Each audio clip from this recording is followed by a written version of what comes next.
One guy who's amazing at effort areas is Highlanders lock, Fabian Holland. He's brutal, he just goes, he empties the tank completely. Now, he's a monster of a man, 2 metres 4, 124 kg, and he could well be, and I can't verify the stat completely, but he could well be the first ever Dutchman to play for the All Blacks this year. It's an incredible story, I suppose similar to Anton Segner, who hasn't quite made it to that level either, of a person coming from a country specifically to be an All Black from a place just not known for rugby. Caught up with him a few weeks ago.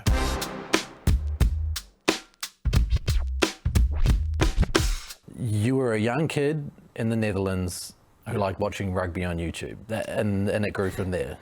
Yeah, I think I came across rugby when I was about 5 years old. I used to be really into soccer and all that kind of stuff, like every Dutch kid is. But I was quite big for my size, and I wanted to do like a more physical sport where I could use my size, and that's kind of where rugby came up. And I just kind of like stumbled across it on TV. First game was an All Blacks game. Must have been in like 2007, and not the World Cup. No, Not the 2007 World Cup. No, I don't think it was the World Cup. It might have been like one of the test matches before. Yeah, because then you might not have come. Yeah. But so that's kind of how I stumbled across it, and then I tried it, and loved it ever since. So that's kind of how the dream came to life, and been, as a younger kid, always was a massive All Black supporter. My dad would always download the Super Rugby games and stuff like that. So because it was Super 14, we'd have 7 games. So download them on Sunday night, Monday, Tuesday, Wednesday, Thursday, Friday, and then when the new week came around, every evening watch a game. So yeah. Quite a courageous thing for a kid to move to a boarding school on the other side of the world. I mean, you went to Christchurch Boys High, right? One of the great rugby schools in New Zealand. But that's a courageous thing to do. Do you look back at your age now and think, man, I can't believe I was that up for it, or? Hard to realise I was 16 and I was like, oh yeah, it's time to move across the other side of the world now. Your folks were just like, yeah, sweet as. Yeah. Get out of the house. They've been unbelievable. They just, they knew that this was my dream ever since I was young. We always talked about it, like how cool would it be to do that. So initially I was just going to go for a 6-month stint, develop my rugby as much as I can, learn as much as I can, and then there's no better place to go than Christchurch Boys for that, of course. And then I think the grammar people would argue with that. probably a wee bit subjective, but and then 6 months turned into 2 years, finished school there, and then got an opportunity to go down south, and yeah. And now you're a member of the All Blacks 15, which means that you're getting one step closer to the goal of being an All Black, which is quite incredible, really. When you look back at last year and going on that tour, what were the things you learnt for yourself personally and about, I suppose, playing at that next level and the culture in and around playing national team rugby like that?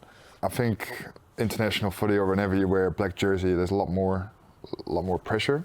So how to handle the pressure and how to cope with it, and is that day in, day out at training, games? Like, it's just all the time. It's all the time, and because I think that comes from care, because everyone there wants to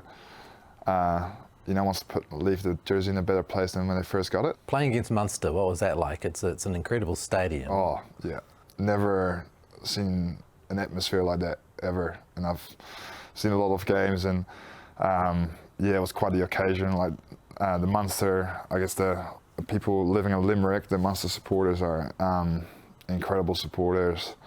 All the fireworks, all the fire that came out, and when Munster ran out on Zombie, and then us doing the haka, that was it was an incredible experience. Yeah, something the boys will never forget, I think. Yeah, did your family get over to that? Yeah, that was even more special. Mom, Dad, my sister came over, my brother, of course, here in New Zealand. So your younger brother Quinton is another ginormous human being. Yeah. Down in Otago, trying to apply his trade as a professional rugby player. Yeah. What's that been like for you, having him come along? You know, are you big brother? Are you looking after him and making sure he knows where to go, or is he a man who's going on his own path? No, I try to be. I think he's very much his own person. he knows what he wants and he's very driven to get what he wants. But whenever I'm in the position to drop a few golden nuggets here and there, I try to.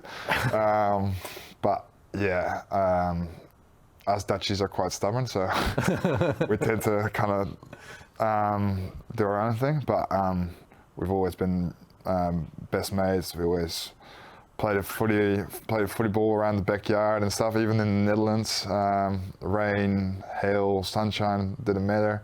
We'd always be throwing a ball around, and to have him here in New Zealand, have him in the same province, trying to reach the same goal is,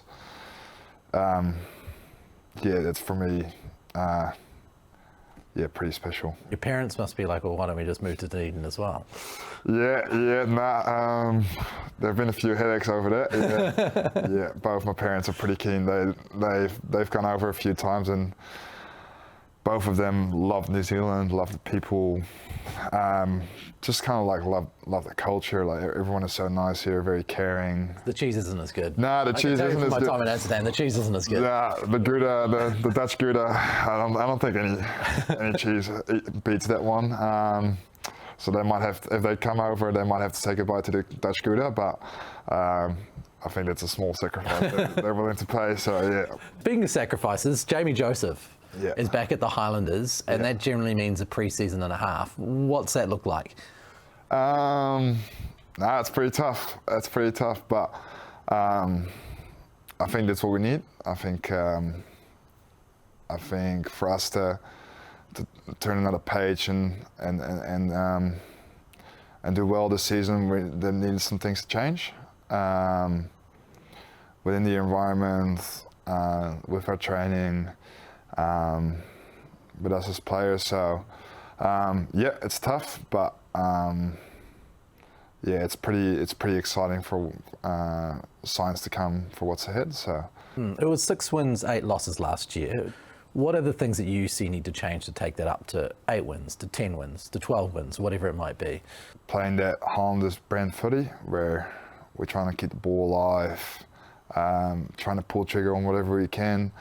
When the opportunity presents itself, don't be afraid to take it. So I feel like maybe in the former years we've kind of gotten away from that. Yeah, as a player, he loved to hit a ruck, and like the 2015 team loved to hit rucks. Yeah, is there a big focus on a lot of that?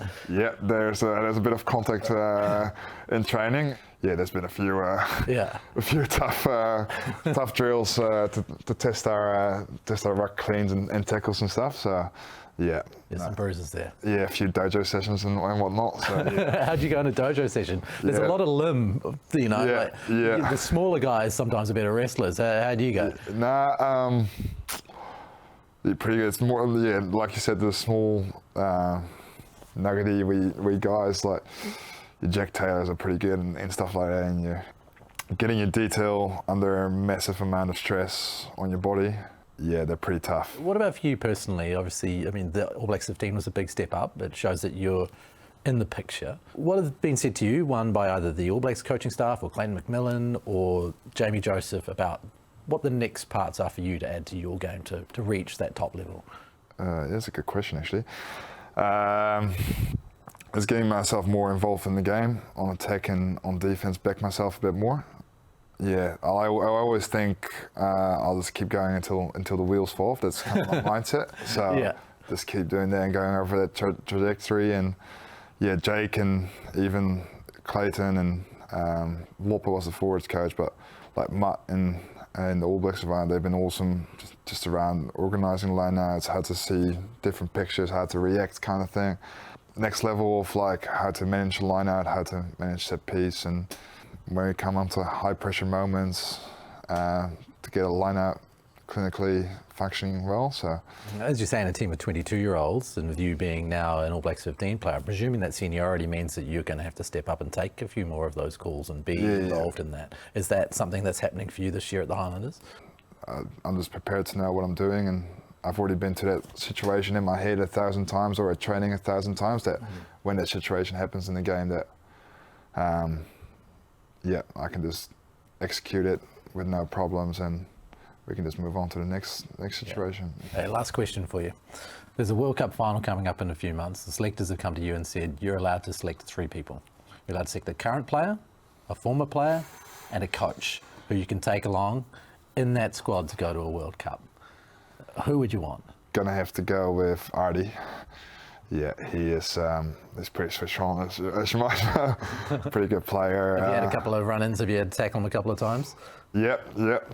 Mostly I end up on the ground somewhere, looking up on the sky. Yeah, I guess you can't go past your Richie McCaw or your Dan Carter. Like 2 World Cups, yeah, both of them legends of the game. Funnily, you're the first person to say Richie McCaw, which is really? quite amazing, yeah. Oh, really? Yeah, Yeah. that's. Yeah, I hope it's not a generic answer. No, it's not. Yeah, well, you know, when you come to a World Cup final, then experience counts more than anything else. I don't think you're going to find more experienced people than that. Don't think anyone can argue with you. Coach. I'll go with South Perth, probably Tony Gilbert. Back in the day, used to be Highlanders coach and All Blacks coach, and he's got a pretty good track record, and he hangs around the trainings still quite a bit, so I would give him the nudge. Yeah.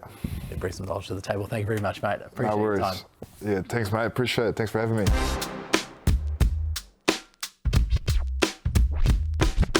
Fabian Holland. I mean, when you meet him in person, he's just one of those guys where you go, damn. Like, he is a huge human being. He's a big unit, but I think it just shows when you put your mind to something, sometimes people don't give themselves credit. You know, that determination, focus of what he wants to achieve, he is just single-mindedly every day going out there to achieve it, and it just shows you, like, it doesn't matter where you are in the world, if you want to go do something, you can do it. And I think that's the beautiful thing about, I suppose, being human beings. You have the autonomy to take control, and he's done just that. When you look at him as a player, and how he stacks up against the other locks in the country and the way he's playing right now, do you think, well, this guy can jump over Josh Lord and get that kind of last locking spot?